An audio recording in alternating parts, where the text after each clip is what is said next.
Even I didn't. The right is playing fast and loose with facts and scapegoating everyone under the sun, especially black and brown people. As a white man, I do not agree with this, and I am on my black and brown brothers and sisters' side. Fight the good fight. You know that I am part of the resistance. Let's fight the power. Our freedom of speech is freedom of death. We got to fight the powers that be. KBLA Talk 1580.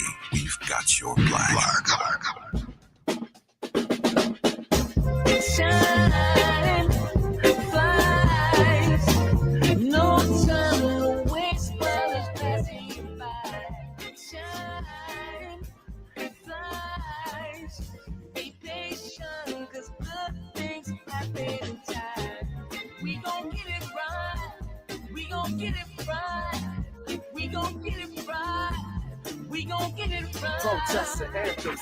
We chanting a movement of people. It's like we dancing to the ministry of. It's the energy of, in memory of them that we love. The trinity of the people, the peace, the power, the truth. If the power's even louder, we can say it blacker, we can say it prouder. A woman vice president that went to Howard. Now we talk helping black businesses, and our differences is magnificent. Bringing light to the point where the prisons is. I was so good like this where forgiveness lives. The ascension is to leave what's left behind and feed the seeds with deeds that bless the mind, caress the mind, and question justify with you and God in time. I best align. Shine, flies, no time to waste while it's passing you by. Shine, flies, be patient, cause good things happen in time. We gon' get it right, we gon' get it right, we gon' get it right. We gon' get it right. How can I be a better father, son, a better grandson, honoring Fannie Lou's and the Fred Hamptons, the Harriets, the chariots that carry us to various areas that marry us to progress. Yeah, we the harvest, the lovely days and midnight marauders, even through charges and days of darkness. No, we in the hands of the greatest artists. You are listening to and streaming A More Perfect Union on KBLA Talk 1580. I'm Dr. Nii-Quartelai Quartey, your host and White House correspondent. I'm in touch, and so you be in touch. Follow me on all the social media platforms at Dr. Nii-Quartelai. Just type in Dr. Nii-Q, DrNiiQ, and there I am, fresh for you to follow. Also, be sure to download the KBLA app to listen to us live or on demand, or simply tell Alexa to play KBLA Talk 1580, and there we are for your listening pleasure and viewing pleasure. Last but not least, subscribe to A More Perfect Union podcast. That way you'll never miss an episode. Now, listen, this has been quite a day at the White House. Our lead-off story, of course, is the visit from the South African president. He met with President Trump today at the White House. We were there, and we have all the details for you that we'll be unpacking during the course of this hour. Shortly, we'll be talking to Nana Gyamfi. She's the executive director of BAJI, the Black Alliance for Just Immigration. We're going to get her reaction to today's White House meeting between the two presidents. A little bit later, we'll talk to former U.S. Ambassador to Tanzania, Charles Stith. He'll be with us to talk about the meeting and really read the diplomatic tea leaves. And then in our second hour, we are moving from talking about what's on those tea leaves to what's happening with the honeybees. Dior Lux Queen Honeybee. She's a visionary CEO of Truth Honey, an award-winning luxury honey brand. And we're going to be talking to her about how she got her start and her journey as an urban woman beekeeper. You ever talked to a beekeeper before? I've never talked to a beekeeper before. And so we're going to talk to a beekeeper. That is in our second hour. But in this hour, all the talk across Washington and in so many parts of the country and parts of the world today really centered in what happened in the Oval Office. In what folks are describing as a tense meeting, Trump makes the South African president watch videos promoting baseless claims of white genocide. NBC News reporting that what started off as a friendly first meeting between President Trump and South African President Cyril Ramaphosa quickly devolved after a reporter asked Trump about the U.S. decision to admit white South Africans as refugees. Now, he's baselessly claimed that there was a genocide against white people in South Africa, which Ramaphosa and other South Africans have vigorously denied. Today's heated meeting marks the latest in a string of unusually tense Oval Office meetings with foreign leaders. It comes amid heightened tensions between the U.S. and South Africa over claims by Trump and, that's right, you guessed it, Elon Musk, about the country's racial equity laws, which prompted the U.S. to recently admit white South African refugees while barring refugees from other countries. Now, important context here. Elon Musk, he was born in South Africa, and he's gone further repeatedly, claiming that there is a genocide against white people in the country, comments that Trump eventually began echoing.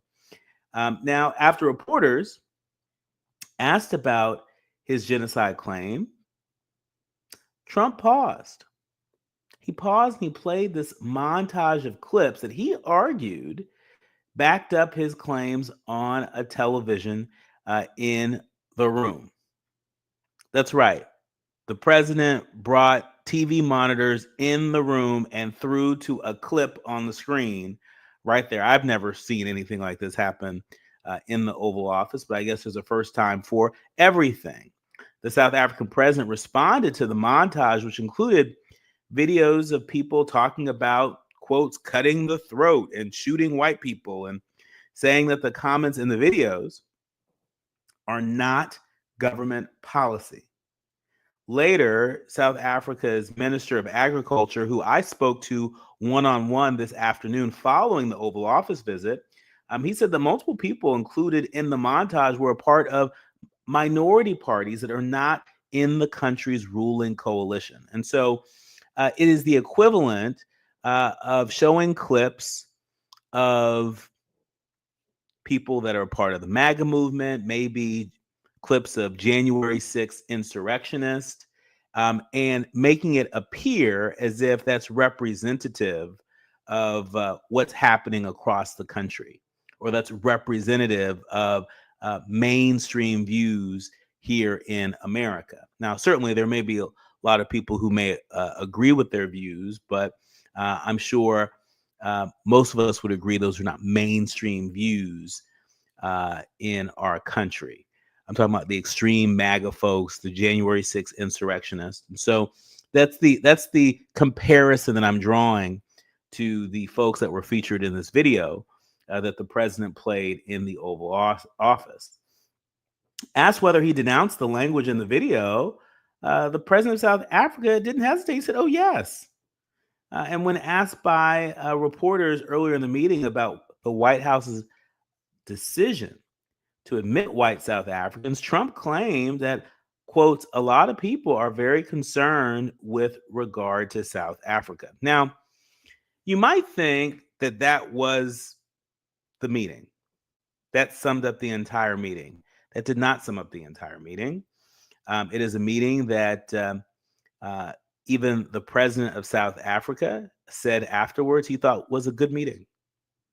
And afterwards, I was invited to listen to a full readout from the South African president about the meeting. I will be referencing insights from that readout in the eyes of the South African president a little bit later this hour.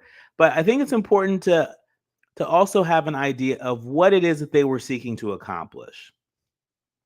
When they came together in the Oval Office, the president of South Africa was clear that he wanted to focus on trade. He wanted to focus on the G20, getting President Trump to attend the G20 summit taking place in South Africa in November. He also was clear that he really wanted the president to consider some of the economic proposals that he came into the Oval Office with in hand. He wanted the president to consider doing business with South Africa. And so this meeting was intended to be a reset between the relationship between South Africa and the United States. And this reset is important because we know AGOA, the African Growth and Opportunity Act, as a piece of legislation that has been regarded for helping to open up markets across Africa, across the diaspora. Well, guess what? That piece of legislation expires in September. And so there are a lot of countries, particularly in this tariff war environment, that are wondering what that's going to mean for their economy. And so when we come forward, we're going to dig into this meeting. We're going to read the tea leaves. Was this a good meeting? Was it not a good meeting? Good for whom? And we'll get even more insights from our guest, Nana Gyamfi, the executive director of BAJI, Black Alliance for Just Immigration. You're listening to and streaming A More Perfect Union on KBLA Talk 1580. You're listening to A More Perfect Union on KBLA Talk 1580. We've got a lot to talk about. 1 2 1 2 1 2 1 2. You ready? Somebody make some noise in this joint. KBLA Talk 1580 celebrates its 4th anniversary this year on Juneteenth. Here we go again. Hard to believe 4 years has gone by so fast. Oh my God. But here we are, still standing, still loving and serving our people as best we can. Yeah, that's what I'm talking about. To celebrate our 4th anniversary, we have 4 big events, and you're invited to all of them. She got a lot to say. Let's do this. Let's get it on. On Wednesday, June 18th, we go live on C-SPAN for the 2nd consecutive year with our Climate Justice Plus Black Health Symposium. Tavis Smiley will moderate an all-star panel of thinkers and influencers as we continue our vitally important climate justice work. Hey, Tavis Smiley, talk about. On Thursday, June 19th, you're invited to join us as we celebrate Juneteenth and our 4th anniversary. There will be plenty of food, fun, great music, good vibes, and all of your favorite KBLA Talk 1580 hosts will be there. Yeah, man. Took the beat. On Saturday, June 21st, there are 2 big events you're invited to attend. I can't wait to hear it. This year, KBLA Talk 1580 continues its annual partnership with the Empowerment Congress for a community celebration and dialogue to educate, engage, and empower. This year's theme is resilience in the face of chaos. Can't wait to see what's up next. Y'all ain't ready for this. And new this year is our State of Black Women in Los Angeles Symposium, moderated by Dominique DePrima, with a luncheon to follow. Dominique will be leading a dialogue with some of the most impactful Black women leaders in Los Angeles, and you're invited to join.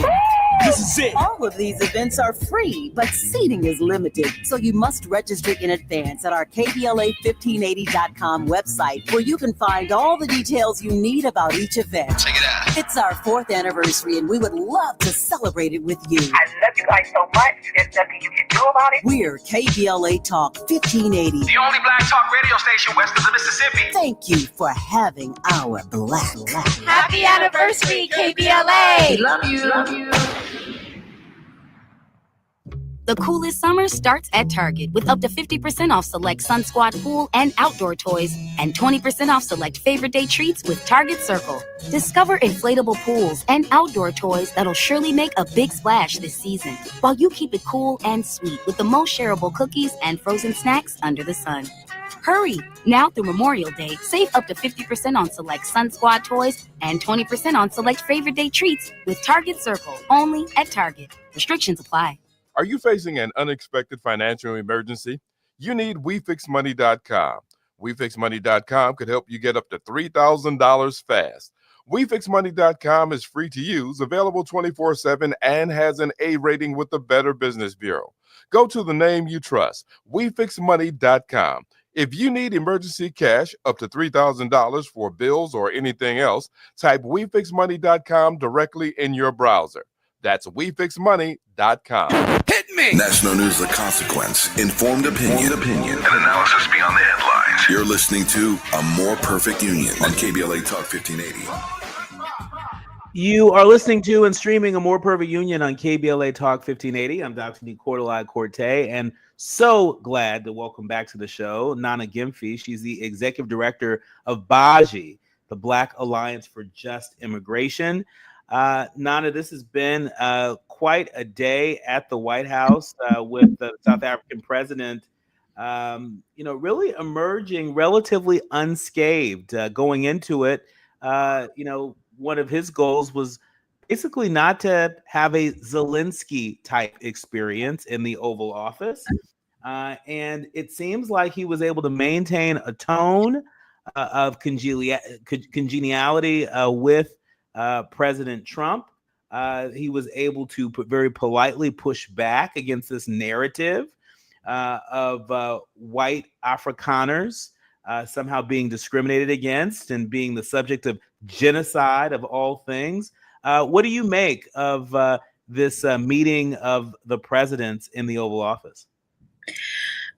Thank you, first of all, so much for having me. I'm so glad to be back, and what an occasion to be back for, right?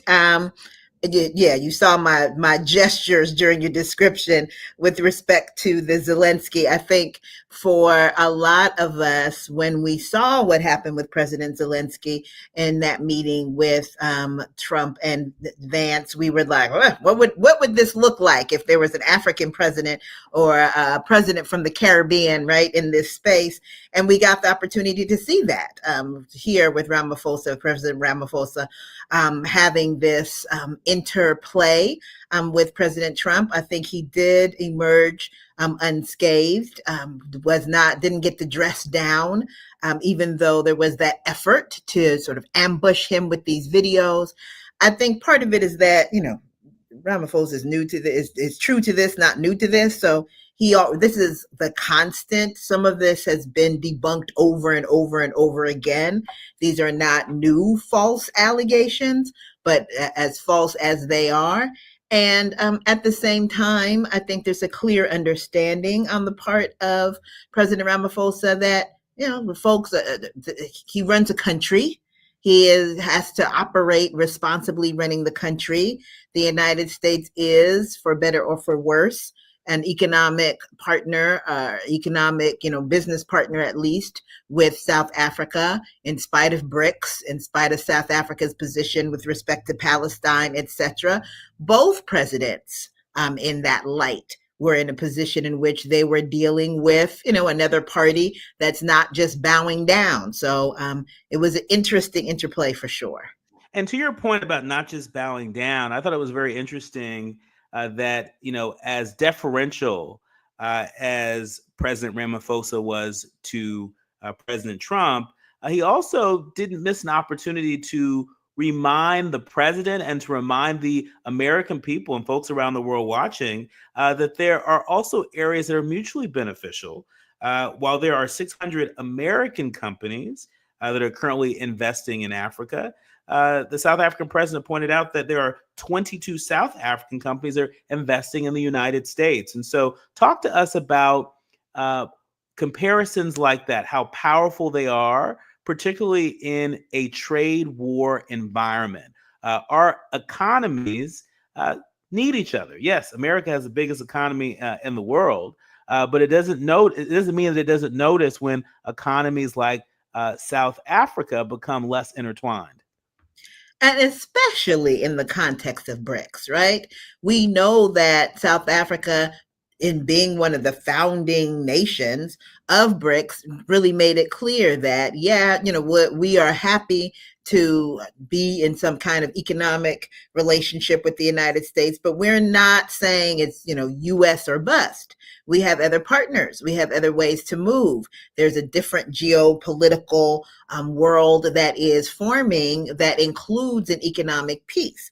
And in spite of how preposterous these tariffs are in terms of really putting the United States in any kind of good economic position, I think the Trump administration still clearly understands that they just can't throw away relationships. And so whether we're talking about South Africa, whether we're talking about Brazil, I mean, we're looking there at two countries that have been really that have pushed back against some of the policies that the United States has had, especially on the foreign policy level, but still the U.S. is engaging with them because they're not throwaway. You cannot throw away these countries, and the United States knows that in spite of maybe its braggadocious ways with this new president. And speaking of throwaway countries, it wasn't that long ago where we heard President Trump during his first term refer to African countries as S-hole countries. You better believe they haven't forgotten that, and neither should we. I thought in light of that, it was very interesting that President Ramaphosa, really took the high road in pointing out areas where President Trump actually made a difference for the people of South Africa and people in other parts of the continent, pointing to the 150 respirators that President Trump sent to South Africa in the early days of COVID, pointing to the involvement of the U.S. related to the conflict between the Congo and Rwanda, and really talking about how President Trump's sort of support for peace was helpful or has been helpful in helping to alleviate or resolve that conflict. How much of this was sucking up versus pointing out instances that the American news media may overlook? I think, there's pieces of both of that, right? I mean, I think some of this is sort of a typical kind, and you'll get me as a fellow African, of African diplomacy, right? Like the way we do diplomacy, the way that we talk, and we, try to remind you of certain things so that you recognize that we actually have some places in which we're on the same page. And, there's a little sucking up that involves, right? That's not completely devoid of sucking up. But I think there's also a part in there that maybe this third piece of reminding the American people that some of what President Trump does actually is performative, right? Some of it is to present an image that is not quite what is real. And so, and I think that is also important, that we understand as people that are living here in what some of us call the belly of the beast, that some of what we're seeing happen on the part of the United States government at this time, particularly as it's outward facing in foreign policy, is just as it is inward facing, right? It's to please a certain base and to look a certain way. And I think President Ramaphosa also, in the way that he pointed things out, was showing that some of what is being presented in terms of policy that President Trump has is not quite what it seems. And I think that, of course, is important. And what was being described as a tense meeting, as I mentioned at the top of the show, President Trump he made the South African president watch these videos promoting these baseless claims of white genocide. Some people are calling it sort of an ambush in the Oval Office. I certainly have never seen a head of state meet with a president in the Oval Office and have the president essentially throw to clips that have been queued up that illustrate a narrative that they prefer. After watching those clips, the South African president said that the speeches that were made in those videos are not government policy, and that government policy is against what they are espousing. He mentioned that there is criminality in their country, and the Minister of Agriculture even went as far to say that they really represented sort of minority voices. They are not a part of the governing coalition. And that's part of the reason why you saw the ANC and the Democratic Alliance sort of join forces to, keep voices, extreme voices as they see it, on the fringe. Did that accurately capture what what you're hearing on the ground in South Africa with regard to what we saw in those videos?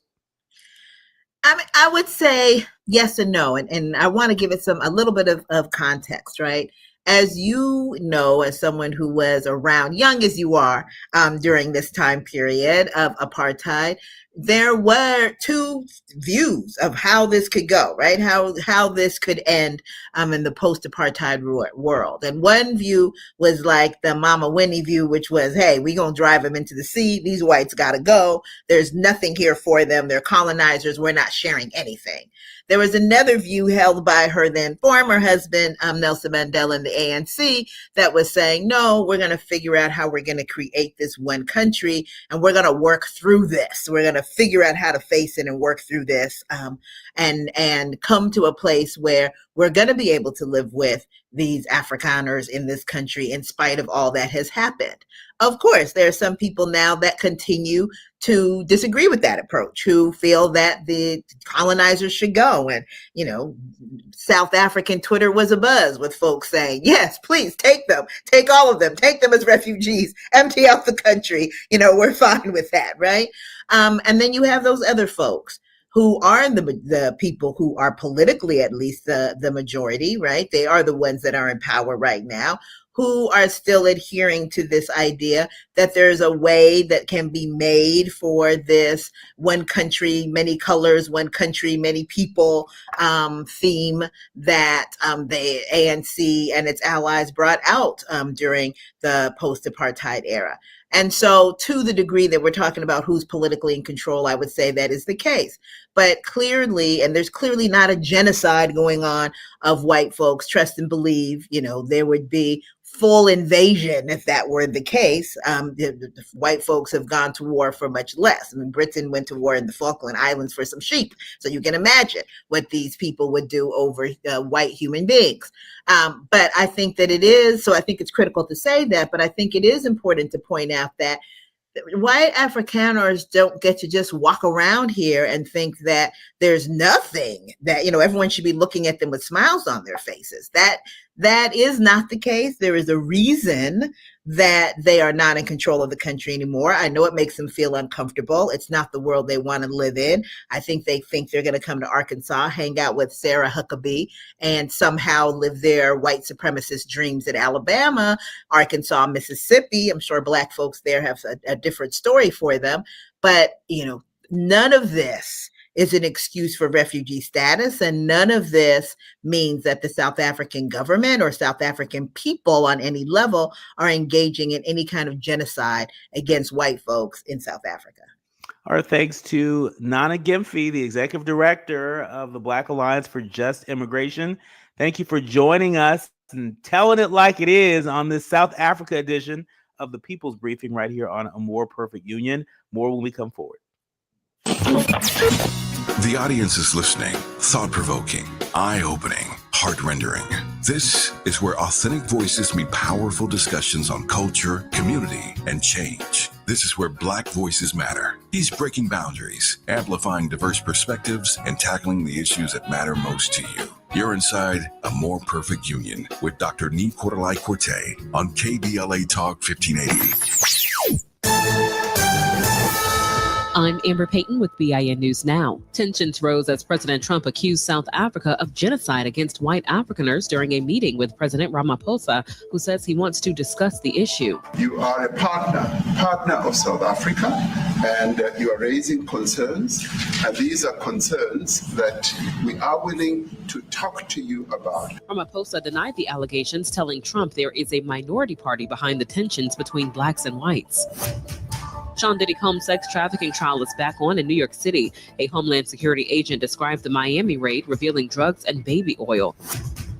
And Chris Brown is out on $6.7 million bail after a London court hearing tied to a 2023 nightclub assault. He was arrested last week, but can now move forward with his European tour starting June 8th. His next court date is June 20th. Get BIN News on demand 24/7 on the iHeartRadio app. In South El Monte, a crash on the 60 eastbound at Peck Road is being cleared out of the left lane. That's a very slow drive getting away from Downey Road. We're also heading out to Hawthorne with a stall. 105 eastbound at Hawthorne Boulevard. It's out of lanes, but all the activity now is in the center divider, and that drive is slow moving, leaving the 405. A stall in Mid-City, 10 eastbound before National. Another stalled car into the center divider. That drive is tough out of Santa Monica, getting away from 20th Street. Think It Up is an initiative to activate student-powered, teacher-led learning projects.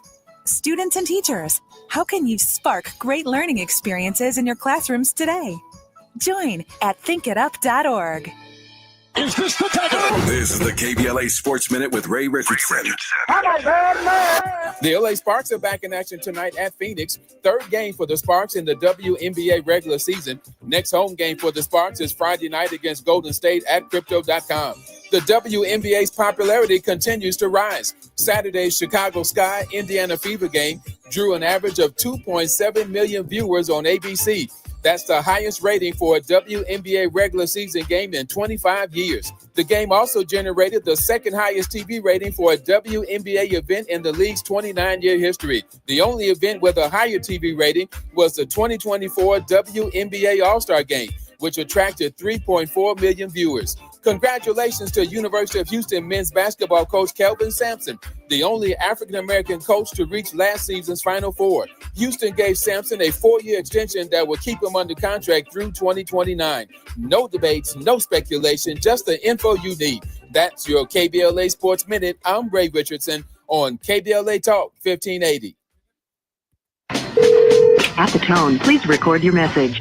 You ready? Drop it! Mr. Tavis Smiley, preach it. Thank you, man. Politics in this country is crazy. You put things in perspective that even I didn't. The right is playing fast and loose with facts and scapegoating everyone under the sun, especially black and brown people. As a white man, I do not agree with this, and I am on my black and brown brothers and sisters' side. Fight the good fight. You know that I am part of the resistance. Let's fight the power. Our freedom of speech is freedom of death. We got to fight the powers that be. KBLA Talk 1580. We've got your black.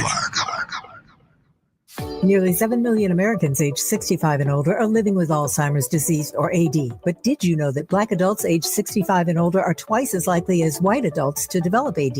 You may be able to reduce your risk by managing conditions like diabetes and high blood pressure, being physically active, eating healthy, and exercising your mind. To learn more about AD, the importance of early diagnosis and intervention, and a potential treatment option, visit treatalzearly.com. That's treatalzearly.com. This message is brought to you by AZI. KBLA Talk 1580. We've got a lot to talk about.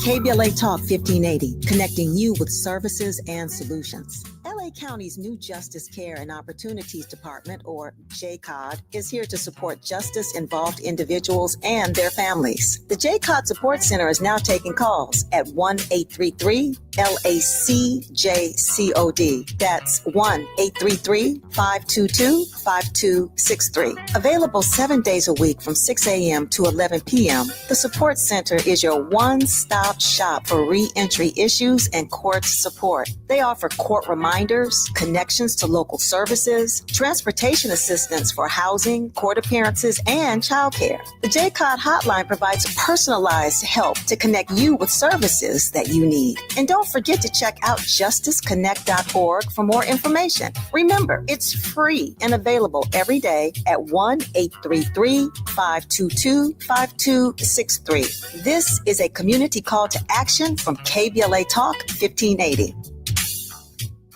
Hey there, Los Angeles. This is James Lucky Jr., publisher and editor of Los Angeles News Observer. Are you hungry for news that matters to you in the African-American communities of Los Angeles? Well, buckle up, because we got the scoop you've been craving. Stay in the know and never miss a beat with our free weekly publications conveniently available near you. Or hop on the digital wave and become an exclusive subscriber at OGNSC.com. Don't forget to join the party on Instagram and Twitter at OGNSCINC for behind-the-scenes access and sizzling updates. No more FOMO. Let's stay informed, connected, and empowered together. Now back to building a more perfect union on KBLA Talk 1580. You are listening to and streaming A More Perfect Union on KBLA Talk 1580. I'm Dr. Nii-Quartelai Quartey, and really delighted to welcome my next guest, Ambassador Charles Stith, the former U.S. ambassador to Tanzania. He joins us, and I'm so glad that you made the time to be with us, particularly on today, to really help us read the diplomatic tea leaves here. We know that talk is cheap, but give us a sense of what it is that we should look at moving forward, the steps that we should look at following this meeting that will indeed prove that this was a real reset between U.S. and South African relations. Well, first of all, thanks for having me on, and kudos to you for doing the show. Let me also add that I watched the, I don't know exactly what you call it, with the presidents and staff and other guests in attendance before the press. It's not quite a conventional press conference that heads of state have either before or after deliberations. But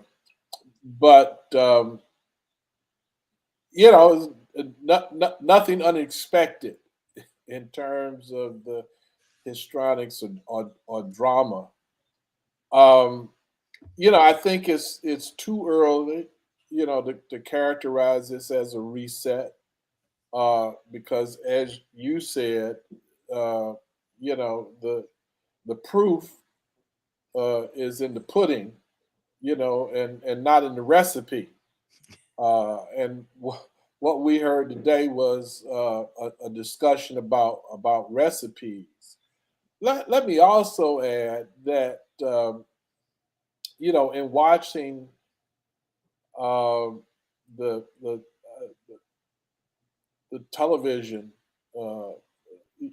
as an American, I was somewhat embarrassed. The President Ramaphosa, it was a guest in our house, the White House. I mean, that's the people's house. And I think, the way that President Ramaphosa was treated on camera was not the sort of thing that made me proud as an American. The other point that I would make is that I think President Ramaphosa could have been prepared, for what we saw on camera a little bit better, because we saw what happened to the president of Ukraine. And so, I thought he comported himself gentlemanly, but I thought he could have been, a little bit more crisp, shall we say, in his response. At the end of the day, I think as President Ramaphosa tried to communicate, as well as his staff and the South Africans who were present, is that, the South Africans see the United States as an ally, as it should. The U.S., people like the late Randall Robinson, Mel Foote, were very, very instrumental in rallying support to put pressure on the apartheid regime to bring that chapter of the country to a close. So there are some deep roots here. Mandela, further crystallized that relationship with the transition in 94. So at the end of the day, I mean, just as this administration has been a bit confrontational with our friends to no good end. I don't think, this sort of approach relative to South Africa is ultimately helpful, because the reality is, whether we believe it or not, in these sorts of exchanges or confrontations, should I say, the U.S. actually has a lot more to lose than South Africa. The rest of the world is not sitting still, as the current administration takes this approach in confronting the rest of the world. People are moving to recalibrate their own interests. Countries are moving to recalibrate relationships globally. And, in the long term, we potentially have more to lose than gain. And, when relationships are fractured, and when trust is undermined, those things are a lot harder to reestablish than establish. So, I'm hopeful that this will resolve itself soon. We'll reach some sort of accommodation bilaterally. And do what we can to build a more positive future for both countries. Yeah, I mean, that sounds like a heavy lift, considering the political and economic headwinds that are blowing across the country and around the world. But when we come forward, Ambassador Stith, I want to ask you about a voice that, to me at least, was noticeably absent in this visit from the South African president. You know very well that the U.S. Congressional Black Caucus has a deep relationship with South Africa and played a very significant role in helping to rally support against the apartheid regime in the very early days of the Congressional Black Caucus. Haven't heard anything from any of the leadership today about this visit. I did have a chance to talk to Congressional Black Caucus Chair Yvette Clarke, as well as a number of other members, including Representative Jasmine Crockett and Representative Sidney Kamlager-Dubb, among others. When we come forward, I'm going to share with you what they share with me and get your take on what role the Congressional Black Caucus can and should play in the days ahead to ensure that this reset and this very important relationship between South Africa and the United States happens. You're listening to A More Perfect Union on KBLA Talk 1580. More with Ambassador Charles Stith, the former U.S. ambassador to Tanzania. Striving to make America a nation as good as its promise. This is A More Perfect Union on KBLA Talk 1580. We've got a lot to talk about. This is Joe Cordell of Cordell & Cordell. Cordell & Cordell is the largest family law firm in the country, with over 35 years of helping clients navigate divorce. That does give us certain advantages, for example, in focus and resources. But being big doesn't mean less personal or less local. Our attorneys live and work in your community, and as neighbors, they understand the challenges your families face. If you're a guy facing divorce, remember, Cordell & Cordell, a partner you can count on. 1455 Frazee, San Diego. CordellCordell.com. This is the story of the one. As a lineman, he does whatever it takes to keep the power on in his community. And he wants a partner like Grainger who does the same. Grainger offers the professional-grade products he needs, from voltage detectors to harnesses to hard hats, plus fast, dependable delivery, so he can rise to every challenge. Call 1-800-GRAINGER, click Grainger.com, or just stop by. Grainger, for the ones who get it done. JP Morgan Chase offers tips for the local business owners in 2025. Small business landscape is ever changing, and the Los Angeles market is no exception.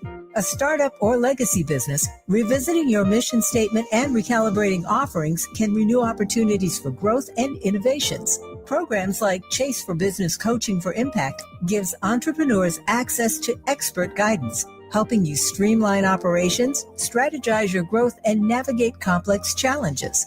Businesses with a clear sense of purpose can navigate any challenge effectively, but also build stronger customer loyalty. Visit chase.com/coaching for impact for more information. This segment is sponsored by JP Morgan Chase.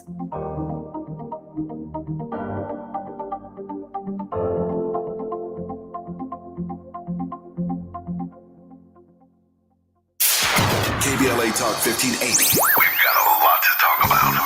KBLA Talk 1580, connecting you with services and solutions. If you need help getting your resume in order, finding job training, or landing a job, we've got 3 great options for you. First, the City of Los Angeles has work source centers across the area offering free job support. The California Workforce Development Board can help you with everything from GED prep to vocational training at no cost to you. On the federal level, the Department of Labor's American Job Centers offer a full range of services for job seekers and businesses alike. Visit careeronestop.org, or for more info, just call California's Help Center or visit cwdb.ca.gov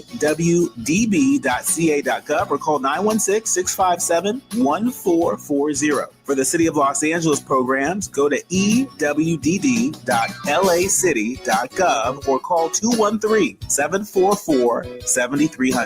All these services are free to help you get your next job. This is a community call to action from KBLA Talk 1580.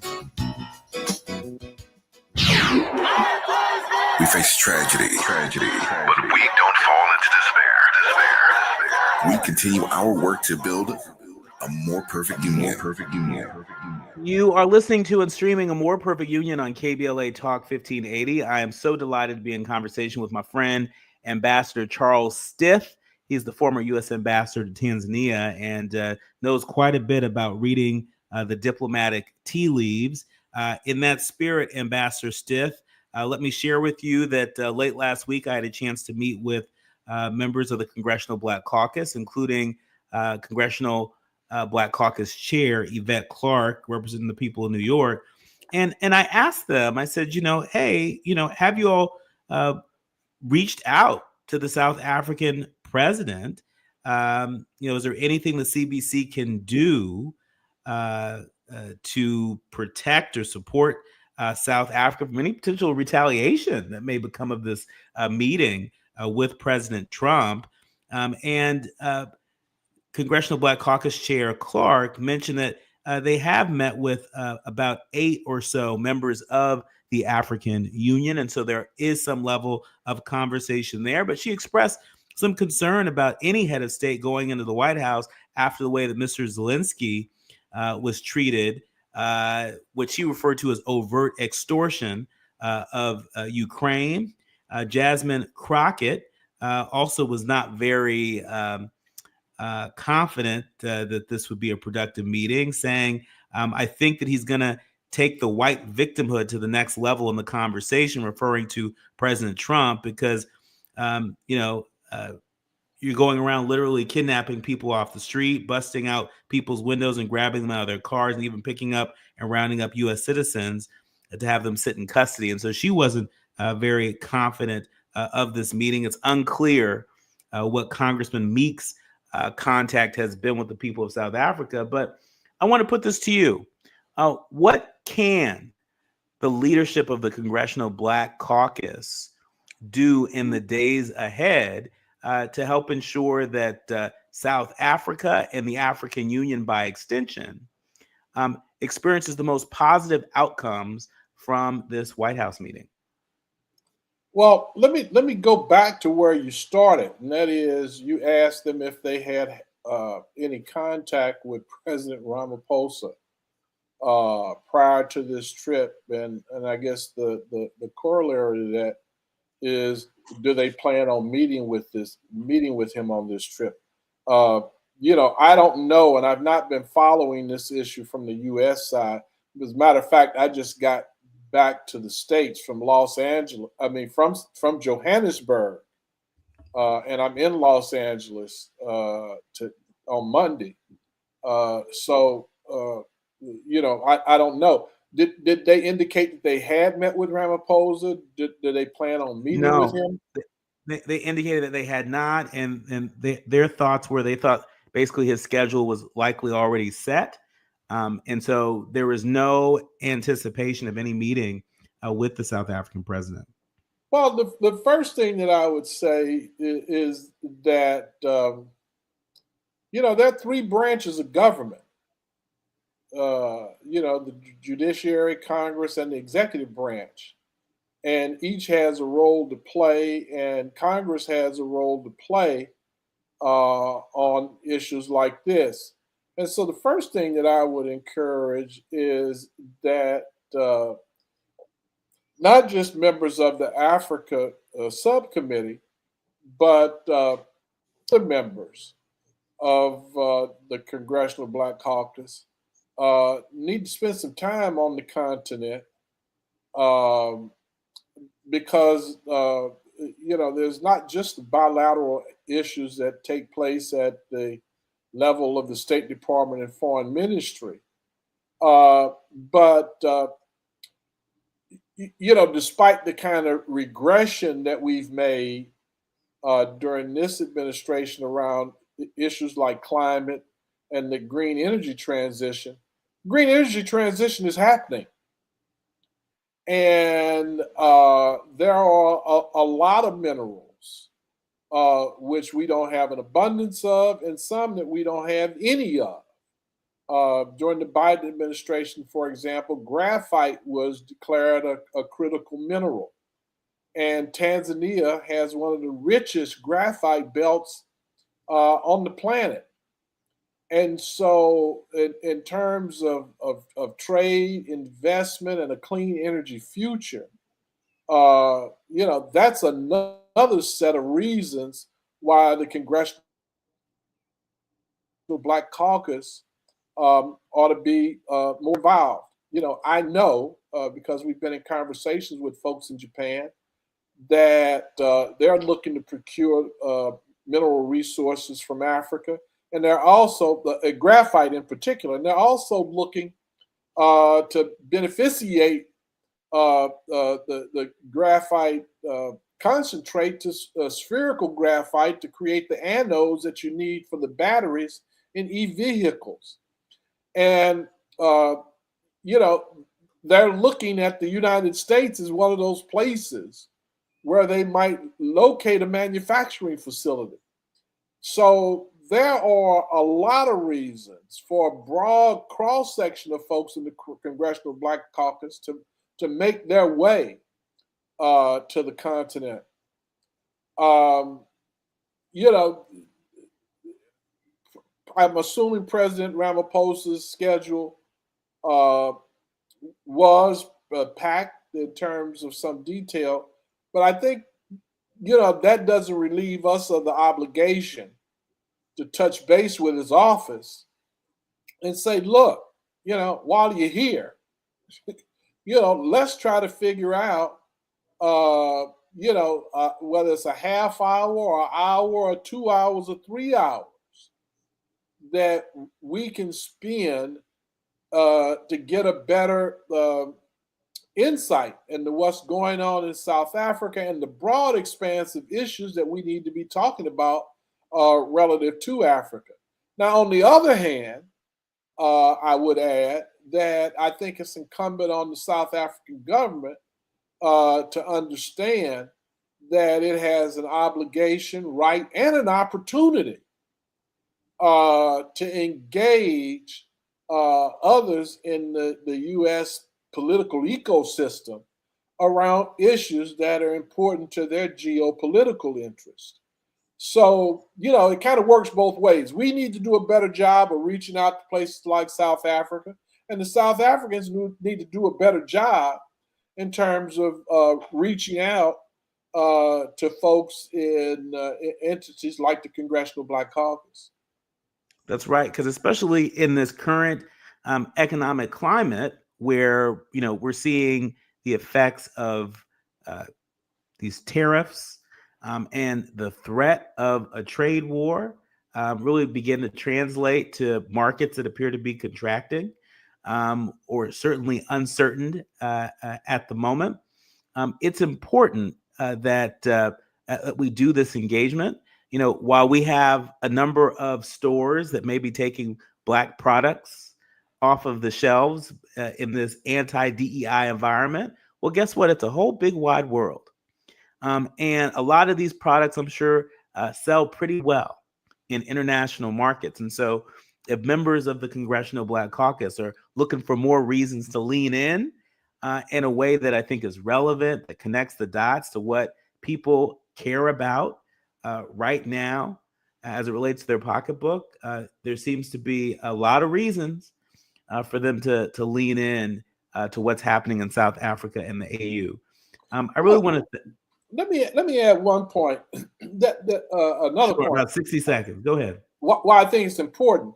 When you tuned off the press conference that they had today, the narrative around South Africa was not particularly positive. And on any day, most of us, and this holds true to countries as well, most of us are more than the sum of our mistakes and our problems. South Africa has some issues with crime. They have some issues with the unemployment and poverty. But it's not a crime-ridden cesspool. Johannesburg is a beautiful city. South Africa is a beautiful country. And there are a lot of folks who are putting their shoulder to the grindstone every day to make something positive. And part of the challenge that we've got to overcome is correcting these false narratives about these countries so we understand their value and we understand how not only can we enhance that value, but benefit from it. Our thanks to former U.S. Ambassador to Tanzania, Charles Stith, for joining us to help us read the diplomatic tea leaves, the political tea leaves, following today's historic visit with the President of South Africa and the President of the United States. It's been a much anticipated meeting, much anticipated reset. The ambassador and myself are in agreement that time will tell if this was truly a reset or a photo op. You are listening to and streaming A More Perfect Union on KBLA Talk 1580. In our next hour, we're going to switch gears and we're going to be talking to a real-life urban beekeeper. You're listening to A More Perfect Union on KBLA Talk 1580. Thanks for KBLA having me. 1580 Santa Monica. I'm Amber Payton with BIN News Now. President Trump confronted South Africa's President Ramaphosa at the White House, claiming genocide against white Afrikaners and playing video clips as proof. We have hundreds of people, thousands of people trying to come into our country because they feel they're going to be killed and their land is going to be confiscated. Ramaphosa denied the claims, blaming a minority party and calling for dialogue.